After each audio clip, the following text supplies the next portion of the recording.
Эпидемия коронавируса, впервые появившегося в городе Ухань, обнаружена и у 2 ханьцев, проживающих в Восточном Туркестане. Стало известно, что инфицированные китайцы ранее посещали Ухань. Учитывая, что в лагерях, расположенных в уйгурском регионе, в антисанитарных условиях содержится свыше 3 миллионов уйгуров, казахов и других тюрков, имеются опасения, что вирус приведет к большим потерям. Специалист Адриан Зенс считает, что обнаружение коронавируса в Восточном Туркестане является еще одним фактом необходимости как можно скорее решить вопрос уйгурского региона. Китайские власти полностью блокировали входы и выходы в город Ухань, приостановили движение транспорта и междугородние сообщения. Отменены внутренние рейсы во все направления из города Ухань, кроме Урумчи. Уйгурская диаспора обеспокоена тем, что Китай под предлогом эпидемии подвергнет население Восточного Туркестана очередным репрессиям и геноциду.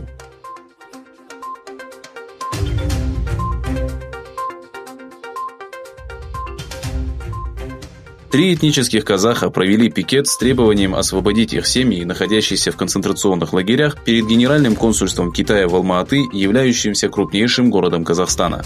Мурат Курбанов, Серик Аджибай и Байболат Кунбулат-Оглу заявили, что у некоторых из их родственников был казахстанский паспорт. Протестующие заявили, что хотят знать, где находятся их родственники, однако никто из представителей консульства так и не вышел для разъяснения ситуации. В последнее время в Казахстане подобные акции стали проводиться чаще. Казахи, являющиеся вторым по величине тюркским народом, проживающим в Восточном Туркестане, также подвергаются гонениям и геноциду со стороны китайских властей.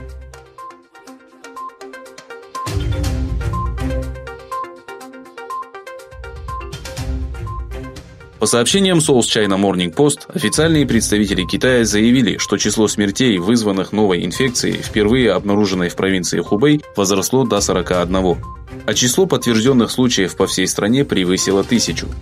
Согласно официальным данным, в 29 провинциях Китая было зарегистрировано 1112 случаев заражения, 572 из них в городе Ухань, являющемся административным центром провинции Хубэй.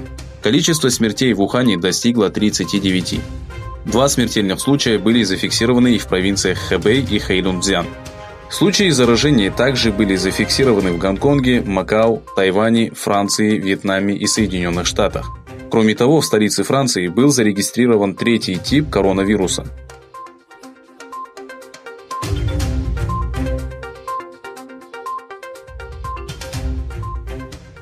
Премьер-министр Англии Борис Джонсон подписал соглашение, которое регулирует процесс отделения страны от Евросоюза.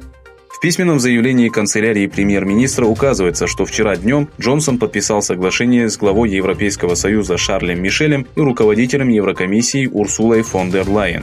Для вступления в силу документ должен быть одобрен Европарламентом. Голосование по данному соглашению пройдет на собрании Генеральной Ассамблеи Европейского парламента, которое состоится в Брюсселе 29 января. Ожидается, что Англия покинет Евросоюз 31 января.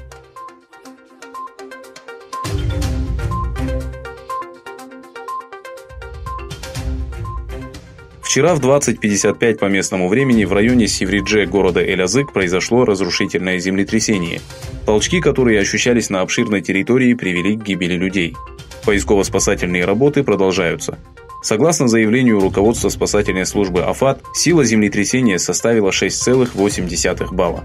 Изначально было объявлено о гибели одного человека. Однако в последующие часы количество погибших возросло. Высокопоставленный представитель Евросоюза Джозеф Боррелл опубликовал следующее сообщение: «Мы выражаем соболезнования турецкому народу, семьям погибших и пострадавшим от землетрясения. Мы внимательно следим за ситуацией и солидарны с Турцией».